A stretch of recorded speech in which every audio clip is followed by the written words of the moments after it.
오늘은 요한복음 17째, 17번째 시간입니다. 유대교의 유대인들은 지금도 안식일을 지킵니다. 그들이 지키는 안식일의 내용을 살짝 엿보면 우리 그리스도인들처럼 일요일에 지키는 게 아니라 금요일 저녁 6시부터 토요일 저녁 6시까지 이렇게 안식일을 지킨다고 합니다. 이들은 안식일이 그냥 쉬는 것이 아니라 멜라카라는 어떤 안식일에 금지된 39가지 규칙을 지킨다고 하는데요. 그 39가지 정한 규정들을 다 지켜야 한다고 합니다. 그 내용으로는 기본적으로는 노동을 금지하고요. 또 어떤 그 창조 활동들도 금지합니다. 그러니까 씨 뿌리기, 밭 갈기, 추수하기, 거두기, 까부르기 등등이 당연히 안 됩니다. 그리고 여기에 고르기도 안 된다고 하는데요. 재미있는 것은 곡식은 물론 고르기 안 되죠. 그런데 상한 과일을 골라낸다든지 또 더러운 그릇을 이렇게 골라내는 것도 안 된다고 합니다. 네. 곡식을 빻는 것도 안 되는데 심지어 생명의 위협이 있어서 어떤 약초를 빻는 것까지, 약초를 찢는 것까지도 안 된다고 합니다. 그런데 또 즉시 먹을 음식을 빻는 거는 또 괜찮다고 합니다. 예, 그리고 반죽하기는 안 되는데 무교병을 이렇게 수프에 적시는 이런 정도의 행위는 또 허용된다고 합니다. 바느질은 기본적으로 안 되지만 금지되어 있는데 단추나 어떤 그 지퍼 같은 것을 다는 것은 또 일부 허용된다고 합니다. 다는 아니고. 재밌죠? 기준이 참 애매합니다. 그런데 그 기준의 대부분은 이렇게 생산적이거나 창조적인 일을 하는데 필요한 그런 노동을 금지하는 것으로 보입니다. 특이하게 재밌는 것이 또 있는데요. 알파벳을 2자 이상 지우는 것도 안 된다고 합니다. 또 불을 지피거나 불을 끄는 것도 안 되고 또 스위치를 켜는 거나 스위치를 끄는 것도 금지입니다. 전화하기, 전화도 안 됩니다. 그리고 자동차 시동을 켜거나 끄는 것도 할 수 없고요. 그래서 걸어 다녀야 하는데 이것도 2km 이상 걸으면 안 된다고 합니다. 걷는데도 막 달리거나 그래서도 또 안 된대요. 여러 가지가 있더라고요. 그리고 운반하기도 안 된다고 합니다. 이렇게 개인적인 이렇게 영역에서 소파 정도 잠깐 이렇게 밀어서 옮기는 건 괜찮은데 자기 개인 영역에서 어떤 공공 영역으로 뭔가를 옮기는 거 그거는 안 됩니다. 그리고 공공 영역에 나가서도 그 물건을 2m 이상 옮기면 안 된다고 합니다. 그러니까 오늘 병자 38년 된 병자가 자신의 자리를 들고 걸어가면은 안 되는 것이었습니다. 기준도 애매하지만 우리의 생각과 정서로는 잘 이해가 되지도 않는 분들이 많지요. 이렇게 이들도 굉장히 이거를 지키기 불편할 텐데 왜 이런 불편한 안식일을 아직도 지키는 것일까요? 창세기에 보면은 하나님이 6일 동안 창조하시고 7째 날에 안식하셨다고 합니다. 다 알고 있는 얘기죠.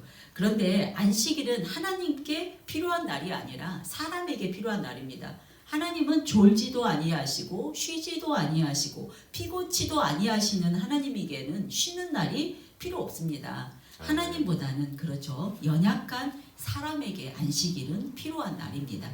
그래서 하나님은 쉴 때 그 집안에 있는 모든 남종이나 여종이나 심지어 짐승들까지도 쉬게 하라고 했었습니다. 네, 하나님의 말씀대로 지금도 전 세계의 모든 인류는 6일은 일하고 하루를 쉬는 날로 다 지켜서 정해서 지키고 있지요. 우리가 가장 좋아하는 날이지 않습니까? 빨간 날, 썬데이. 네, 그 주에 시작하는 첫날을 일하지 않고 쉬는 날로 이렇게 정해서 공식화되어 있습니다. 이것은 하나님이 제정한 7일째 안식일로 지키는 것이 맞는 것 같습니다. 그렇지만 거룩하게 지키지는 않는 것 같습니다. 그런데 유대인들은 이 안식일을 이렇게 우리가 지키는 그런 쉼의 개념이 아니라 그들만의 민족 절기로 안식일을 지키고 있습니다. 안식일의 개념 자체가 살짝 왜곡되고 있는 현실입니다. 우리와는 완전히 다르지요. 이들은 왜 이렇게 안식일을 지키는 거에 목숨을 걸고 지킬까요? 실제로 성경, 구약 성경에 보면은 안식일을 안 지켰을 때 막 이렇게 돌로 쳐 죽이고 집을 불태우고 그런 사건들이 있었습니다. 만약 우리가 오늘 그 안식일 지켜야 할 규정들을 봤을 때 안식일에 어떤 심장마비가 온 그 급한 환자가 생겼다면은 전화하니까 전화해도 안 되니까 119 전화 못 하죠. 자동차로 이동도 못 하죠. 걸어가야 하는데 병원이 2km 이상 떨어져 있으면은 병원에 못 갑니다. 그러면 본래도 안식일에는 아픈 사람을 치유하지 말고 안식일이 끝나고 치유하라고 했거든요. 그러면은 안식일날 아프면 죽으라는 말밖에 안 되잖아요. 이들은 왜 이렇게 무모하게 안식일을 지키는 것일까? 이들 역사에서 찾아본다면은 10계명의 4계명이 안식일을 기억하여 거룩하게 지키라고 하셨습니다. 그리고 유대인들이 출애굽할 때를 봐도 하나님에 의해서 안식일을 그냥 강제적으로 지키게 됩니다. 하나님이 매일매일 만나와 메추라기를 하늘에서 내려주셨습니다. 하루분씩 그날 먹을 양을 더 많이 거두어드리면 썩게 되었죠. 그렇지만 금요일에는 만나와 메추라기를 2배로 내려주셨습니다. 그날은 2배로 거두어도 그 다음날 토요일 안식일에 썩지 않았습니다. 이렇게 하나님은 이스라엘 백성들의 삶 속에서 자연스럽게 안식일을 지키게 하셨고 일상에서 안식일을 몸으로 체득하게 된 것입니다. 이때 처음 안식일을 지키기 시작할 때는 아마도 이스라엘 민족의 그 마음에는 하나님에 대한 그 감사와 경외함으로 그날을 정말 거룩하게 지켰을 것입니다. 그러나 시간이 흐르면서 이들의 안식일은 점점 변질되어 갔고 안식일을 거룩하게 지키려는 그 정신은 사라지고 율법적이고 형식적인 것만 남게 되었던 것입니다. 2000년 전에 예수님이 오실 그 당시에도 마찬가지로 유대인들에게 안식일의 진정한 정신은 사라졌고 형식적인 율법만 남아있었기 때문에 예수님께서는 유대인들에게 안식일을 지켜야 하는 진정한 의미를 깨우치시고 다시 안식일을 거룩하게 지키시기를 원하셨을 것입니다. 그만큼 예수님께서는 유대인들을 사랑하십니다. 네. 그래서 그들이 믿고 돌아와서 온전하게 되기를 바라셨던 것입니다. 그들만 사랑한 게 아니라 지금 저와 여러분도 예수님은 마찬가지로 사랑하십니다. 아멘. 아멘. 그러므로 저와 여러분도 안식일의 이 진정한 의미를 깨달아 알고 거룩하게 지켜야 한다는 그런 뜻입니다. 아멘. 그렇다면 오늘 본문에서 예수님이 말씀하시는 안식일을 지키는 진정한 의미는 무엇일까요?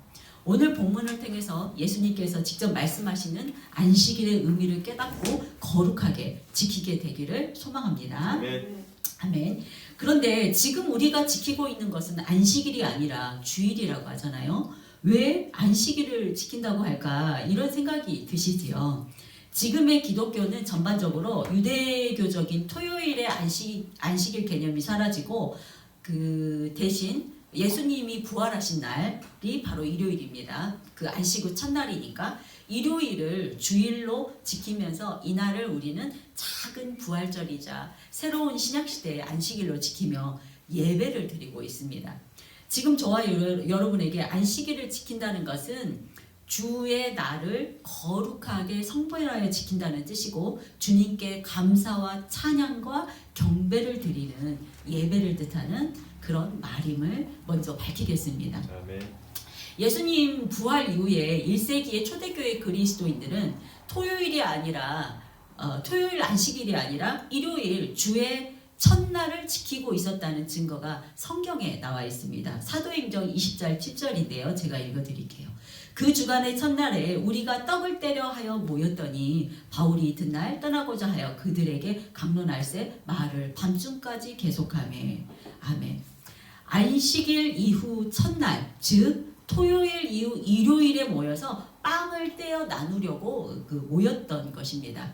고린도전서 16장 2절에도 있습니다. 매주 첫날에 너희 각 사람이 수입에 따라 모아두어서 내가 갈 때에 연보하지 않게 하라. 아멘. 일요일 매주 그 첫째 날에 모여서 그 헌물을 드리는 어떤 형식이 있는 그런 예배의 증거를 제시하고 있습니다. 아마도 이때부터 모든 그리스도인들은 매주 첫날을 주의 날로 지키고 있었던 것이고 지금 오늘까지 이어지고 있습니다. 그래서 저와 여러분이 지금 오늘 주일 예배를 드리고 있는 것이지요. 네. 할렐루야. 네. 다시 본문으로 가서 오늘 본문의 그 내용을 보게 되면은 예수님께서 명절이 다가오자 명절을 지키기 위해서 다시 예루살렘 성전으로 가십니다. 근데 그곳에서 38년 동안 병을 앓았던 병자를 치유해 주시는데 그날이 안식일이었습니다. 우리 앞에서 안식일 규정 들었잖아요. 기본적으로 안식일에는 병자를 치유하면 안 됩니다. 예, 아파도 안식일이 지나서 치료해야 하지요. 이 일로 인해서 유대인들과의 논쟁이 시작되었다고 합니다. 이 간략적인 그 본문의 내용을 제가 요약해서 설명을 해드리겠습니다. 예루살렘 성전으로 들어가는 문은 8개의 문이 있다고 하는데요. 그 중에서 양문이라는 것은 주로 제물로 쓰여질 양과 같은 동물들이 들어가는 문이라고 합니다.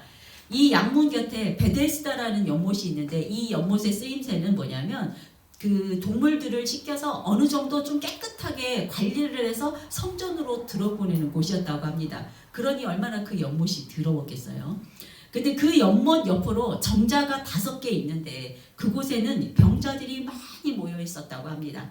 평상시에는 거의 500명에서 700명 정도가 이렇게 평균 거기에 모여 있었다고 하는데요. 그 이유는 베데스다 연못에서 천사가 내려와서 그 물을 한번 이렇게 이렇게 흔들고 가면 물이 움직이게 되면은 제일 먼저 그 물에 들어간 사람이 모든 병이 깨끗하게 나았기 때문에 거기에 병을 낫기 위해서 모여든 사람들이 그렇게 많았던 것입니다. 그런데 지금 본문에서는 명절이라고 하죠. 그 명절이라고 하기 때문에 다른 때보다 더 사람이 많이 모여서 거의 1000명 이상이 모여들었을 것으로 학자들이 얘기하고 있습니다. 그때 예수님께서는 성전문이 8개나 되는 문에서 사람이 들어가는 문이 아니라 동물들이 들어가는 그 양문으로 왜 오셨을까요? 또 그렇게나 많은 병자들, 거의 1000명이 모여있는 병자들 중에서 38년 된 병자 한 사람을 주목하여 보신 것입니다.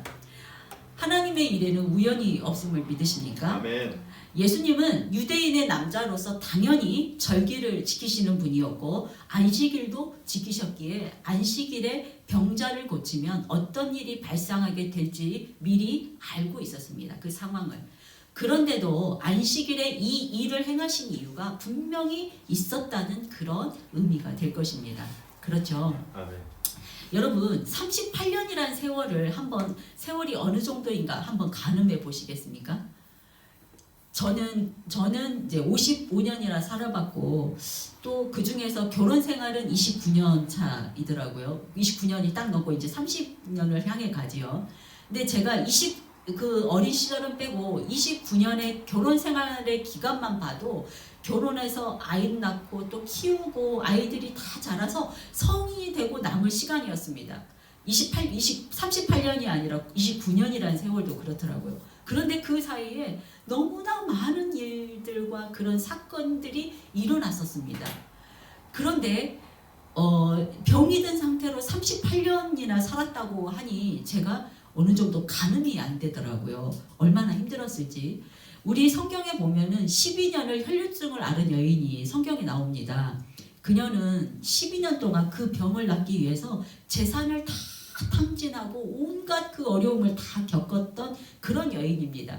12년을 병을 앓던 그 세월도 그렇게 힘든 세월이었는데 우리말에 긴 병에 후자 없다는 말이 있잖아요. 하물며 38년 동안 병을 앓고 있었다면 그는 어떤 세월을 살았을까요?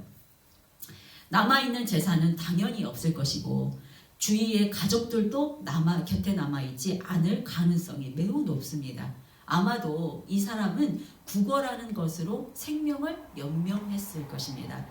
그는 삶에 대한 소망과 희망이 있었을까요?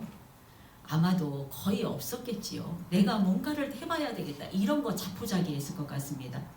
우리 주위에도 아프신 분들 보면은 이렇게 뭐 암 같은 이렇게 긴 시간을 투병해야 하는 그런 분들 보시면은 병세가 빨리 호전되지 않잖아요. 그리고 계속해서 그 항암 치료받고 그렇게 하다 보면은 몇 년은 커녕 몇 달 만에 벌써 심신이 지치게 되고, 또 어느 것보다도 가장 먼저 정신적으로 지치고 어떤 다른 상황들은, 다른 삶은 포기하게 되는 것을 봅니다. 그러니 38년 동안 혼자서는 너무 아파서 연못에 들어갈 수 없을 정도로 심한 병을 앓았다는 그런 병자라면은, 그는 몸도 아팠지만 정신적으로도 피폐하고 아마 정상은 아니었을 것으로 생각합니다. 거의 다른 삶은 다 포기하고 자포자기한 상태에 삶에 희망이 없는 사람이라는 그런 뜻입니다. 실제로 본문에서 그 38년 된 병자는 삶에 대한 애착조차 포기한 사람처럼 보입니다. 예수님이 내가 낫고자 하느냐고 물어보신 이유가 뭘까요? 그는 자신의 병이 낫기를 바라지 않을 수도 있는 사람이란 뜻입니다. 자신의 삶에 대한 책임감을 가지고 어떻게 자기 주체적으로 살아가기를 거부하고 그저 구걸하면서 연명하는 것이 더 좋은 수 있겠다, 더 좋은 사람이겠다, 이럴 수 있겠다는 그런 생각이 저에게는 들었습니다. 왜 예수님이 내가 낫고자 하냐고 물어볼 때 그의 대답이 네, 낫고 싶습니다가 아닐까요? 네, 그의 대답은 뭐라고 대답하냐면은, 나를 못에 넣어주는 사람이 없어서 나는 이 병을 못 나았습니다 라고 자신의 병이 낫지 않는 것이 다른 사람 탓으로 돌리고 있습니다. 나를 넣어주지 않으니까 다른 사람 때문에 나 못 나은 거죠. 내가 이렇게 된 것이 내 잘못이 아니라 다른 사람 때문이고 환경 탓이고 또 상황 탓이라고, 내 책임이 아니라고 이런 핑계를 대는 사람의 그런 유형입니다. 그런데 이 38년 된 병자만 이럴까요? 정도의 차이는 있겠지만 저와 여러분도 대부분 이런 모습이지 않을까 싶습니다. 우리에게 그런 환경만 안 닥쳤을 뿐이죠. 자신의 인생을 온전하게 책임진 사람이 이 세상에 얼마나 있을까요? 예수님 빼고 자신의 인생을 온전하게 책임질 사람은 이 세상에 단 한 명도 없습니다. 왜 그렇습니까? 인간에게는 자신의 인생을 책임질 만한 능력이 없기 때문입니다. 아무리 돈과 권력이 많은 사람이라도 언제 어느 때 불치의 병을 걸릴 수도 있고, 또 예기치 않은 사고가 나서 자신을 책임지지 못하고 그냥 갑자기 가야 하는 상황이 될 수도 있습니다. 이것이 연약한 우리 인간의 인생입니다. 그래도 어느 정도 우리 주위에 그 책임감 있는 사람들이 볼 수 있습니다. 이들의 이 사는 모습을 보면은 사람과 사회를 건강하게 하는 것을 볼 수 있습니다. 예를 들어서 가장이 자신의 자리에 대한 책임을 다하고 다 할 때 재산이 많고 적음을 떠나서 그 가정은 안정적입니다. 아내가 자신의 책임을 다할 때 그 가정은 사랑이 충만합니다. 각자 자신의 자리에서 자기의 가진 책임을 다할 때 그 사회는 건강한 사회가 될 것입니다. 이것은 저의 개인적인 생각입니다. 다시 본문으로 가서 14절을 보겠습니다. 그 후에 예수께서 성전에서 그 사람을 만나 이르시되 보라, 내가 나았으니 더 심한 것이 생기지 않게 다시는 죄를 범하지 말라 하시니. 아멘입니다. 38년 동안 아무런 희망이 없이 살아왔고 앞으로도 삶에 소망이 없는 사람을 예수님이 찾아오셔서 온전한 사람이 되게 하셨습니다. 아멘. 만약 그가 못에 들어가서 어떻게 기적같이 병이 나았다면은 다음에 또 다른 병이 들 수도 있었을 것입니다. 그러나 예수님을 만남으로 그는 완전하게 병을 낫는 것을 넘어서서 온전한 사람이 되었던 것입니다. 그렇기에 성전에 들어가 그 사람을 다시 만났을 때 예수님께서 말씀하십니다. 너 더 심한 것 생기지 않게 죄를 짓지 마. 그렇죠? 앞에서 말씀드린 것처럼 안식일에는 병자를 치유하면 안 되는데 예수님께서는 안식일에 병자를 치유하시고 성전으로 들어오셔서 그 병자를 다시 만납니다. 그동안 그는 병이 들었기 때문에 성전에 들어와서 예배를 드릴 수 없었죠. 그렇지만 예수님을 만남으로 병도 나았고 정신적으로 온전하게 되었기 때문에 성전에 들어와서 예배를 드리게 된 것입니다. 그리고 다시 예수님을 만나서 진정한 회개를 하게 됩니다. 그는 아마도 이후에 다시 죄를 짓지 않고 살게 되었을 것입니다. 할렐루야. 아멘. 저와 여러분도 영적으로 병들어서 병자와 같은 삶을 살고 있었지만 예수님을 만남으로 온전한 사람이 된 줄 다 믿으시기 바랍니다. 아멘. 그러니 예수님을 만난 저와 여러분도 더 이상 죄를 지으면 안 된다는 말입니다. 아멘입니다. 아멘.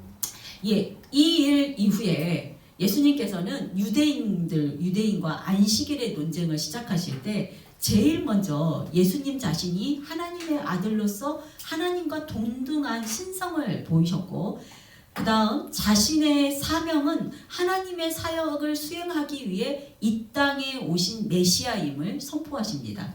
아멘. 그리고 생명을 살리는 일을 하시는 분임을 선포하시고 아멘. 심판과 구원의 권세를 가지고 계심을 선포하십니다. 아멘.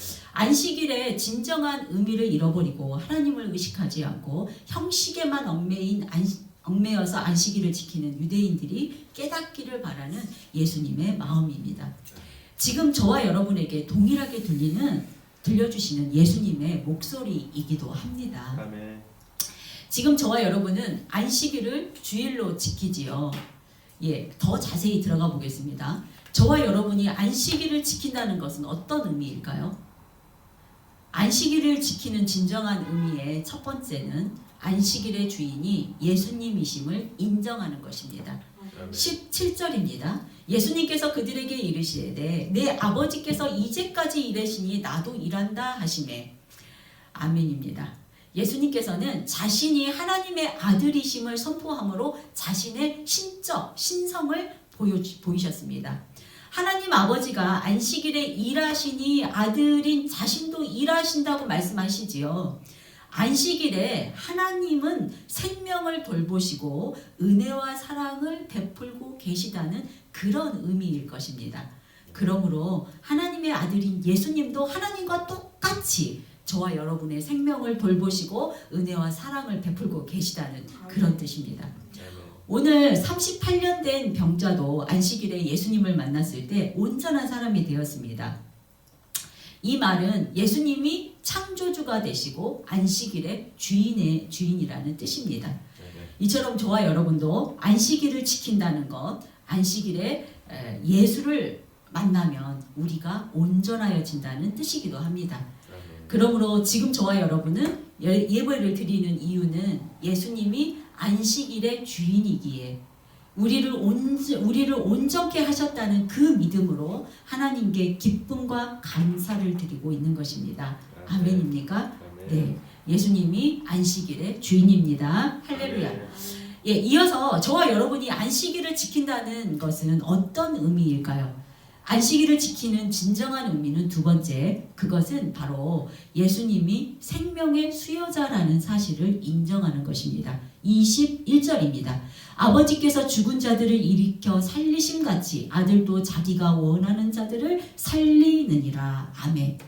이 말을 쉽게 풀어보자면은 하나님 아버지의 일은 생명을 살리고 사람을 구원하는 것인데 예수님의 사역도 이와 같이 하나님 아버지의 일을 따라 죽은 자를 살리는 사역이다라는 그런 뜻입니다.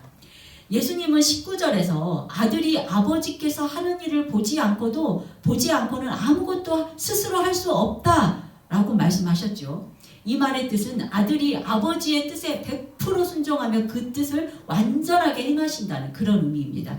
그러므로 예수님께서는 하나님 아버지의 뜻에 따라 죽어있는 우리의 영혼을 살리신다는 그런 선포의 말씀입니다.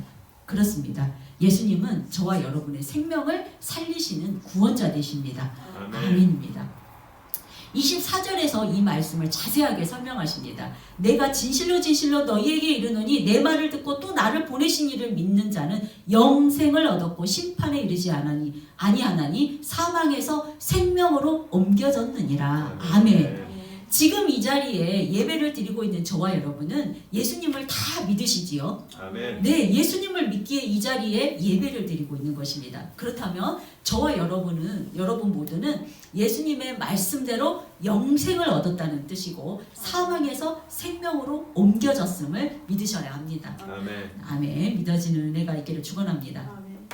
저와 여러분이 안식일을 지킨다는 의미는 예수님께서 우리의 생명을 살리시는 분임을 알았고 또 그 사실을 믿었기 때문에 또 이미 죽었던 나를 살리신 예수님께 깊은 감사와 찬송을 드리기 위해서 안식일을 지킨다는 그런 의미가 되어야만 합니다. 아멘입니다. 예, 마지막으로 저와 여러분이 안식일을 지킨다는 것은 어떤 의미일까요? 안식일을 지키는 진정한 의미 세 번째는 예수님이 심판자임을 알았다는 것입니다. 26절에서 9절입니다. 아버지께서 자기 속에 생명이 있는 것 같이 아들에게도 생명을 주어 그 속에 있게 하셨고 또 인자됨으로 말미암아 심판하는 권한을 주셨느니라. 이를 놀랍게 여기지 말라. 무덤 속에 있는 자가 다 그의 음성을 들을 때가 오나니 선한 일을 행한 자는 생명의 부활로 악한 일을 행한 자는 심판의 부활로 오리라. 아멘. 사람으로 태어난 이상 우리는 언젠가는 다 죽습니다. 혹시 영원히 살 사람이 있습니까? 이 자리에 다 죽습니다. 그 시와 때는 하나님만이 아시겠죠. 다행히 우리가 그 예수님 재림 전에 우리가 죽게 된다 하더라도 우리는 무덤 속에서 다시 살아나 심판을 받게 된다고 예수님은 지금 이 말씀에서 분명하게 말씀하고 계십니다. 선한 일을 한 자는 생명의 부활로 악한 일을 한 자는 심판을 받게 된다고 하시지요. 여기에 선한 일을 한 자의 의미는 세상적으로 사람이 착해서 착한 일을 많이 한 자가 아닙니다. 선한 일을 한 자라는 뜻은 예수를 믿고 회개하고 그 믿음으로 더 이상 죄를 짓지 아니한 자를 의미합니다. 악한 일을 한 자라는 뜻은 이와 반대로 예수를 믿지 아니한 자들을 통틀어서 악한 자라고 합니다. 제가 그 성탄 예배 때 말씀드린 것처럼 이 세상 사람은 아무리 착하다고 해도 이 아담의 죄로 인해서 우리의 영이 오염되었기 때문에 우리 안에는 남아있는 죄가 있어서 완전히 선할 수는 없다고 말씀드렸습니다. 궁금하시면 신약 성경을 자세히 읽어보시기 바랍니다. 우리는 본질적 죄인이기에 예수님을 믿고 의지하지 않으면 다 심판을 받아 영벌에 들어가게 될 것입니다. 다시 본문으로 가서 22절에서 아버지께서 아무도 심판하지 않으시고 심판을 다 아들에게 맡기셨으니 합니다. 27절에서는 하나님께서 예수님께 심판의 권한을 주셨다고 말씀하십니다. 하나님은 왜 아들에게 심판의 권한을 주셨을까요? 예, 먼저는 예수님이 하나님의 아들이시기 때문에 기도하지만 동시에 예수님은 완전한 사람이기 때문입니다. 예수님께서는 사람의 아들, 즉 인자로서 인간의 고통과 연약함을 깊이 이해하시기 때문에 우리를 더 깊이 사랑하실 수 있고 더 긍휼히 여기실 수 있다는 뜻입니다. 그러므로 예수님의 심판은 우리 편에서 우리를 위한 심판을 하시게 된다는 그런 뜻일 것 같습니다. 우리 사회가 법을 만든 이유는 무엇인가요? 여러 이유가 있겠지만 바로 약자를 위함입니다. 강자에게는 법이 필요 없지요. 법이 없을수록 더 잘 살잖아요. 지금은 그 법의 그 의미가 흐려져서 무전유죄, 유전무죄라고 그런 말이 나오기도 하죠. 권력과 돈이 있는 사람들 편에 서잖아요. 하지만 사회에 법이 없었다면은 어린이나 노약자들은 매일매일 약탈에 노출될 수밖에 없잖아요. 이와 같이 이런 이치로 하나님께서 아들 예수에게 심판의 권한을 넘기신 것은 신의 입장이 아닌 인간의 편에서 심판하기 위함입니다. 예수님이 연약한 인간의 몸을 입으셨기 때문에 우리의 연약한 심정을 이해하시고 우리 편에 서서 우리를 위한 심판을 하신다는 그런 말씀입니다. 이것은 저의 개인적인 생각입니다. 결론은 예수님께서 하시는 이 모든 일은 아버지께로부터 위임을 받았습니다. 그래서 예수님께서는 안식일의 주인이 되어서 일하시고 우리의 생명을 살리시고 또 마지막 때에 우리를 심판하는 이 모든 일들은 하나님 아버지로부터 위임을 받았기 때문에 하나님과 같이 똑같은 능력과 권위가 있다는 말입니다. 예, 그러므로 예수님께서 하시는 모든 일은 완전하다는 그런 의미입니다. 아멘. 예, 예수님의 말씀대로 예수님을 믿고 예수님 안에 있는 자는 생명의 부활로 하나님 나라에서 영원한 생명을 누리게 될 것이고 그분을 거부한 자는 심판을 피할 수 없음을 알라는 것입니다. 네, 이제 마지막으로 여러분에게 한 가지 질문을 드리겠습니다. 여러분은 이 땅에서 예수님을 믿고 따르는 삶을 살 때 우리가 생명의 부활에 참여하는 축복을 누리게 됨을 믿으십니까? 아멘. 아멘입니다. 예, 저와 여러분은 이 사실을 믿기에 지금 이 자리에 예배드리고 있는 것입니다. 정리하겠습니다. 지금 우리가 예배를 드리고 있습니다. 왜 예배를 하나요? 첫째는 예수님이 우리의 구원자 되시고 메시아이심을 믿기에 그 믿음을 주신 그 은혜가 너무나 감사해서 예배를 드리고 있습니다. 아멘. 두 번째는 예수님이 우리를 사망에서 생명으로 옮기셨음을 믿기 때문에 네, 우리를 살리신 그 은혜에 감격해서 예배를 드리고 있습니다. 아멘. 마지막으로 우리는 모두 죽을 것인데 마지막 심판이 기다리고 있기에 생명의 부활로 가기 위하여 결단의 예배를 드리고 있는 것입니다. 아멘. 네, 그러므로 날마다 깨어서 거룩하게 지키겠다는 이 결단의 예배를 계속 드려야 합니다. 그렇습니다. 저와 여러분이 지금 예배를 할 수 있는 것은 모두 하나님이 우리에게 은혜로 거저 주신 것들이기에 너무나 감사해서 감사와 찬양과 기쁨의 예배를 드리는 것입니다. 예, 이것이 바로 예수님께서 원하시는 안식일을 지키는 진정한 의미가 되는 것입니다. 네, 저와 여러분이 매주 거룩하고 진정한 예배로 하나님의 은혜를 누리고 예수님 안에서 참된 안식을 누리기를 주님의 이름으로 축원합니다. 아멘. 기도하겠습니다.